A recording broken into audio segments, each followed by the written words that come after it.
अस्सलाम वालेकुम, welcome back to innovate IT zone. आज का जो हमारा लेक्चर्स हम लोगों ने डिस्कस करने हैं वो हमारे सॉफ्टवेयर रिक्वायरमेंट इंजीनियरिंग के ऊपर है।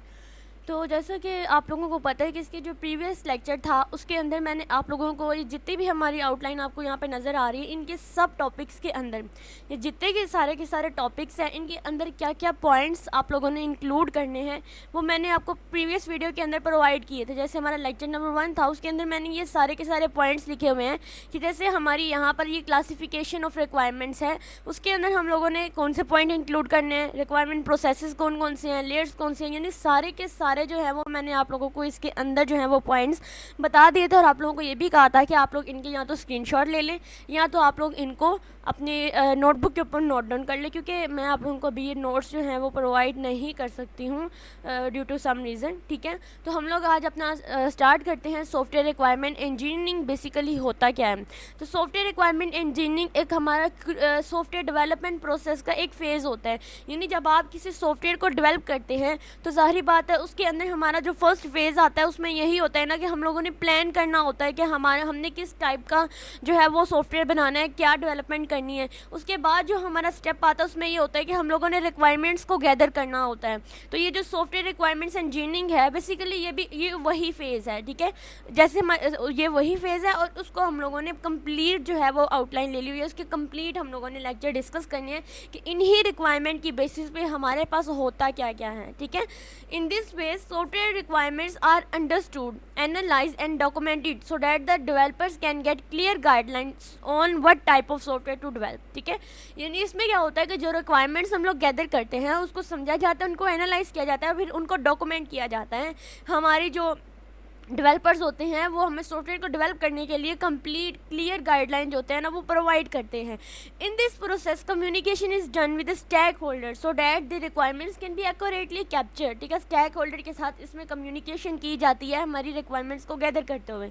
अब मैं आप लोगों को ना एक सिंपल सी रियल लाइफ एग्जांपल देती हूँ ताकि आप लोगों को ना इससे ज़्यादा अच्छे से क्लैरिटी हो। जैसे मान लीजिए कि ये हमारे पास एक कंपनी है।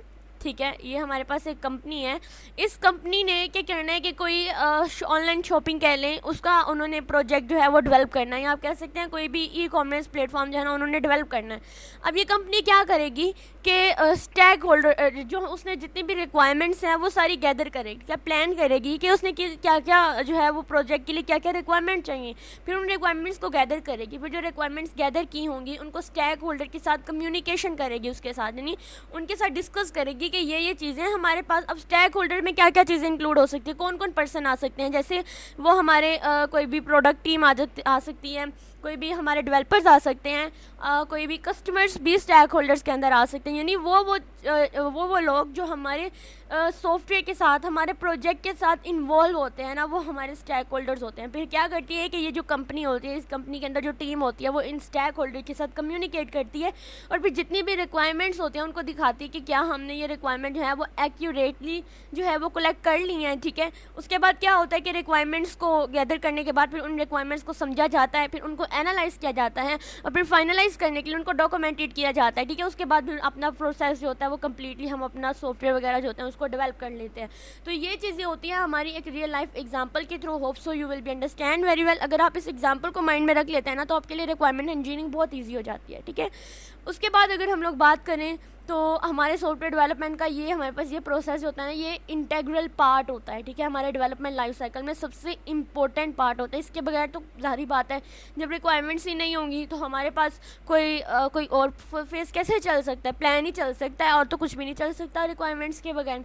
अब इसकी करैक्टरिस्टिक्स पढ़ते हैं। अगर वो आप लोगों को क्वेश्चन पूछते हैं कि what do you know about the software requirement engineering या इससे रिलेटेड कुछ पूछते हैं तो आपने सबसे पहले उसकी डेफिनेशन बतानी है और हो सके तो आप रियल लाइफ एग्जाम्पल भी बता सकते हैं। उसके बाद आपने करैक्टरिस्टिक्स बतानी होती हैं, फिर एडवांटेजेस बताने होते हैं और डिसएडवांटेजेस बताने होते हैं उस केस में अगर आप लोगों के पास ये लॉन्ग क्वेश्चन के तौर पे पूछा जाता है। ठीक है, करैक्टरिस्टिक्स की बात करें तो हम यहाँ पे 5 करैक्टरिस्टिक्स लेते हैं। सबसे पहले आ जाता है कंप्लीटनेस, फिर कंसिस्टेंस, फिर फिजिबल, उसके बाद हमारी वेरीफिएबल और प्रायोरिटाइजेशन। ठीक है, कंप्लीटनेस की बात करें तो इसका मतलब ये होता है कि हमारे requirement engineering process should be complete होना चाहिए। जितने भी रिक्वायरमेंट्स को गैदर करने वाला प्रोसेस है वो कंप्लीट होना चाहिए, कॉम्प्रिहेंसिव होना चाहिए, जो जितने भी हमारे सॉफ्टवेयर के एस्पेक्ट हैं उन सबको कवर कर रहा हो।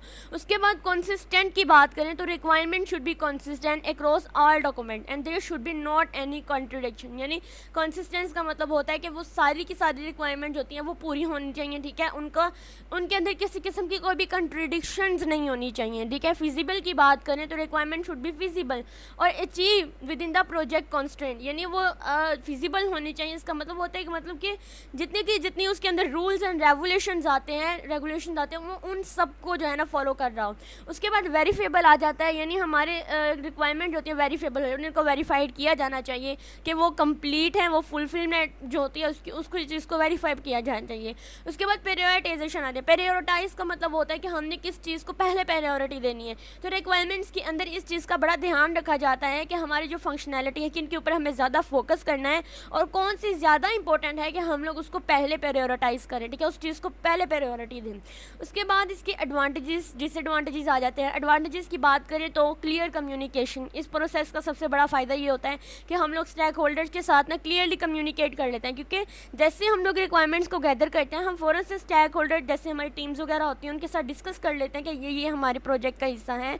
ठीक है, ये रिक्वायरमेंट्स हमने गैदर किया है। तो इससे क्या होता है कि जितने भी एरर्स होते हैं, जितने भी मिसअंडरस्टैंडिंग्स होती हैं वो सारी की सारी मिनिमाइज हो जाती हैं। ठीक है, इंप्रूव क्वालिटी। जब हम अच्छी रिक्वायरमेंट्स जो होती हैं हम गैदर करते हैं, जैसे ही कैप्चर करते हैं, तो हमारी जाहिर बात है जितनी अच्छी हमारी रिक्वायरमेंट्स होंगी उतनी ही अच्छी हमारी जो क्वालिटी है हमारे सॉफ्टवेयर की वो इम्प्रूव होगी, क्योंकि जो डेवलपर्स होता है वो अच्छी गाइडलाइन प्रोवाइड करेगा।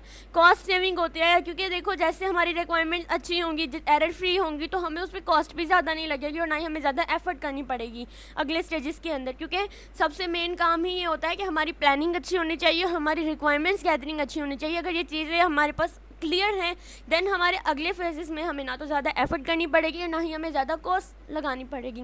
उसके बाद कस्टमर सेटिस्फेक्शन। ठीक है, जैसे क्योंकि हमने कहा कि स्टेक होल्डर के अंदर हम अपने कस्टमर्स को भी इन्वॉल्व कर लेते हैं, उनसे हम लोग क्लियर कर लेते हैं कि ये रिक्वायरमेंट्स हम लोगों ने इंक्लूड करनी है, तो फिर वो क्या करता है कि सॉफ्टवेयर जो होता है ना वो कस्टमर की एक्सपेक्टेशंस को ही मीट कर रहा होता है।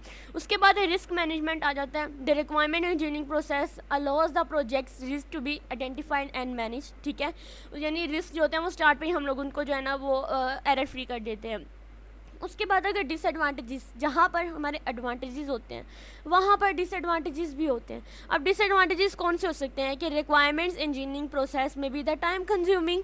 ठीक है, changes in requirement occur frequently which can cause additional effort and cost in the process। ठीक है, यानी टाइम कंज्यूमिंग अगर हमारे पास ज़्यादा कॉम्प्लेक्स कहाँ पर होता है, जब हमारे पास जो है वो ज़्यादा कॉम्प्लेक्सिटी वाले हमारे प्रोजेक्ट आ जाते हैं वहाँ पर ये टाइम कंज्यूमिंग होता है। उसके बाद चेंजेस इन रिक्वायरमेंट की बात करें तो हम लोग जब रिक्वायरमेंट को चेंज कर सकते हैं। ठीक है, और क्या होता है कि जब चेंज करते हैं इसमें हमारी एडिशनल एफर्ट रखती है और मे बी कॉस्ट भी लग सकती है।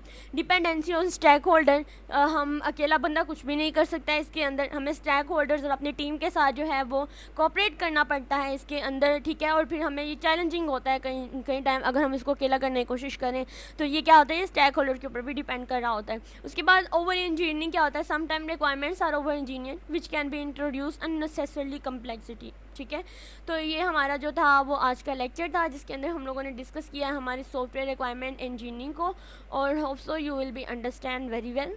नेक्स्ट टॉपिक की तरफ चलते हैं।